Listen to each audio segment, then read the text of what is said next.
Hello, everyone. Welcome back to Everyday English Channel. I'm Emma, your host, and today's episode is, I'm not kidding, one of the most transformative topics we've ever done. And I am Liam, the co-host. If you're listening, please stay all the way to the end, because what we're talking about today, self-feedback, is the skill that separates casual English learners from unstoppable lifelong communicators. A lot of learners don't realize this, but your progress doesn't come from your teacher or your app or the number of courses you take. It comes from how you respond to yourself, how you notice your patterns, how you correct your own habits, how you reflect on your daily English experiences. That inner coach is the strongest tool you have. And today's title sums it up perfectly. Self-feedback strategies. Mastering personal English improvement and reflection. Let's dive right in. Session 1. Why self-feedback is your superpower. Session 1.1. Mistakes don't equal improvement. So, let's clear up a major myth. Fixing mistakes is not improvement. Yes, this is absolutely one of the biggest misconceptions in language learning. Students think, if I make fewer mistakes, I'm improving. But that's not the full story. Right. Imagine you go to the gym. A trainer points out, your back is rounding when you squat. You fix it for that moment. But the next day, without the trainer, you repeat the same habit. That's what happens when you only rely on external correction. Session 1.2. Why internalization matters. Self-feedback requires you to understand why the mistake happened. Not just, teacher corrected me, but, oh, I always forget the article when the noun is general. Or, I use in instead of on because of my first language. That understanding is what creates real improvement. Session 1.3. Reflective practice equals accelerated mastery. When you build a habit of reflection, your learning becomes exponential. Here's why. Reflection equals awareness. Awareness equals better choices. Better choices equals stronger habits. Stronger habits equals automatic fluency. This is how advanced speakers grow. Session 2. Diagnosing your English blind spots. Session 2.1. The silent observer technique. Deep breakdown. Okay, listeners, get ready. This strategy alone can change your life. Take any topic. Record yourself speaking for 2 minutes. Then, this is the important part. Listen to yourself as if you were someone else. When you listen, focus on patterns, not individual mistakes. Ask yourself, do I repeat certain phrases too much?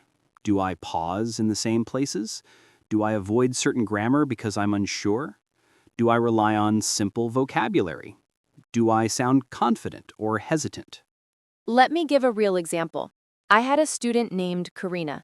She said, Liam, I speak fluently, but something feels off. We recorded her talking about her job. When she listened back, she suddenly realized she used the phrase, 11 times in 2 minutes. That's a lot of you know. Exactly. And she was completely unaware until she listened to herself. Session 2.2. Identifying recurring patterns. Patterns tell you the truth about your English. More than teachers do. More than tests do. Examples of recurring patterns we see all the time. Missing articles before general nouns. Overusing simple verbs like do, have, make. Mispronouncing the same endings like ed. Using filler words to cover hesitation. Struggling with past tense storytelling. Repeating the same grammar structure in every sentence. When you identify patterns, you suddenly have a map of what to fix.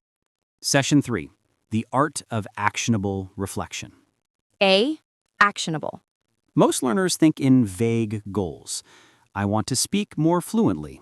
I need to be more confident. I should stop making mistakes. These are meaningless without clarity.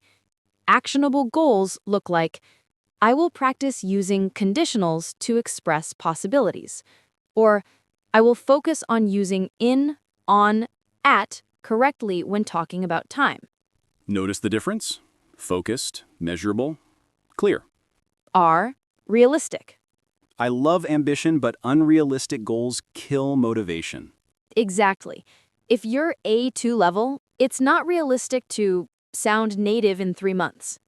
Realistic goals look like, this week I will improve my pronunciation of ED endings. Or for the next 3 days, I will practice present perfect in short conversations.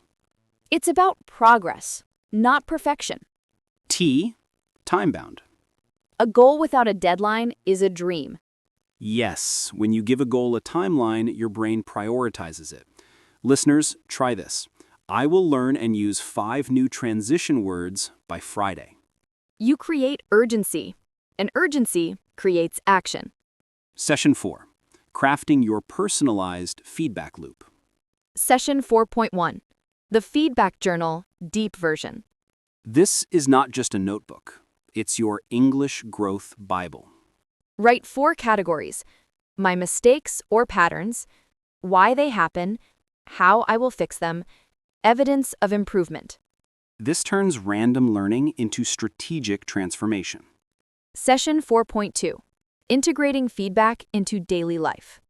Let's say you discovered your problem is prepositions. Instead of studying rules, do this. Read 1 short text daily, circle all prepositions, write 5 sentences using the pattern you struggle with, speak for 1 minute intentionally using the target prepositions. That's how you turn feedback into fluency. Session 4.3, the micro-challenge method. Learners often try to fix everything at once. That never works. Micro-challenges work because they're small, doable, and fun. Examples: 5 minutes speaking without fillers. 3 advanced vocabulary words today. Past tense only for the next 2 minutes. Ask 2 questions in every English conversation today. Small challenges, big improvement. Session 5. Sustaining mastery, the iterative loop. Session 5.1. Weekly Review Ritual. Set aside 20 minutes every week. Look at your journal and ask, what improved? What still needs work? What should I focus on next week? This is how you maintain direction. Session 5.2. Adjust your focus as you grow. Your English weaknesses will change. Your feedback strategies must evolve too. Once you master articles, shift to fluency. Once fluency stabilizes, move to pronunciation. Once pronunciation improves, work on advanced grammar. Session 5.3. Celebrate small wins. Please, please, please celebrate yourself. If you wait to celebrate until you are perfect, you will never celebrate. Celebrate the moment you correct yourself naturally. Speak without freezing. Use a phrasal verb correctly. Understand something instantly. Finish a conversation confidently. Small wins create big confidence. So that's it, friends. Your English growth is not about avoiding mistakes.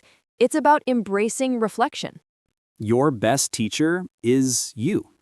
Thank you for joining us for this deep and powerful episode.